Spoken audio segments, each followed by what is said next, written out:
Hi, I'm Adrian Shandru, and today I'm going to present a novel method for improving the robustness of deep neural networks by adding feature-level augmentation. This is joined to work with Mariana Iuliana Georgescu and Radu Tudor-Ionescu from the University of Bucharest and Securify.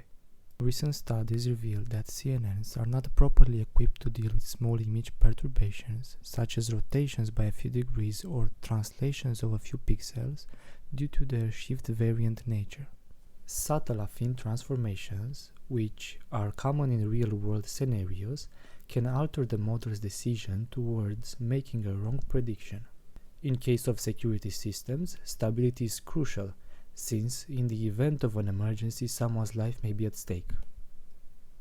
In literature, there are several approaches towards improving the robustness of deep neural networks to image perturbations.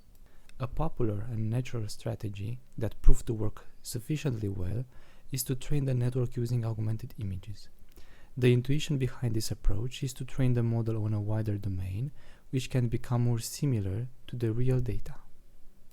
An extended solution of using augmented images would be to add an additional loss function in order to stabilize the output features of the network in such a manner that a strongly perturbed image would have a similar outcome to the original one.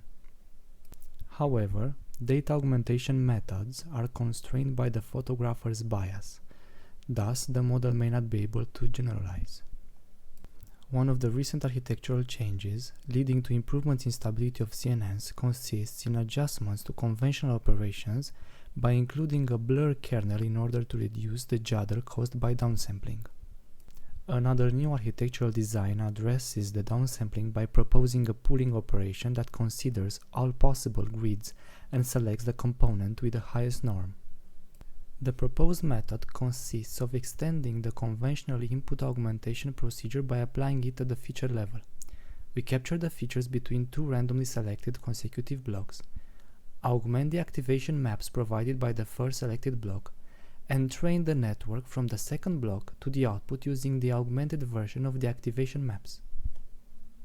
The augmentation that we propose to employ on the features is based on shifting, rotating, and rescaling, as it can be seen in this figure. We conducted our experiments on three datasets: Tiny ImageNet, Caltech-256, and Food-101. We also consider a perturbed version of each test set by performing rotation, scaling, and translation individually on each sample. We chose two very widely used architectures, namely ResNet-18 and DenseNet-121. For the evaluation, we first employed the accuracy between the ground truth labels and the predictions of the neural models. We also used the mean flip rate to measure the stability of the model to affine transformations. And in order to quantify the trade-off between the accuracy level of a model and its stability to affine transformations, we defined the trade-off as the difference between accuracy and the average mean flip rate. A higher value represents a better trade-off.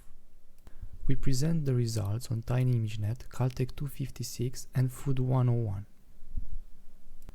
As mentioned earlier, we chose ResNet and DenseNet, and we compared our approach with a baseline based on standard data augmentation and two state-of-the-art methods, namely blur pool and APS.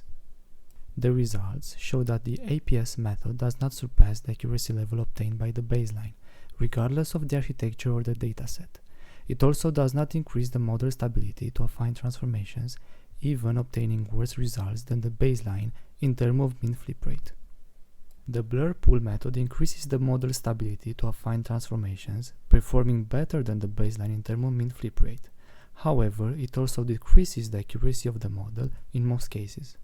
Different from APS and blur pool, our method consistently attains the best trade-off between accuracy and stability to affine transformations across all models and datasets. Here are a couple of images from Caltech-256 that are misclassified by the baseline. We observed that blur pool and APS induce correct labels for 2 out of 3 samples, while feature-level augmentation is able to correct all labels. In conclusion, we have introduced a novel method based on feature-level augmentation to increase the robustness of deep neural networks to affine transformations. In addition, we are the first who have conducted comparative experiments to assess the performance of state-of-the-art methods addressing the stability problem. Thanks for watching. If you find our work interesting, please check out our paper.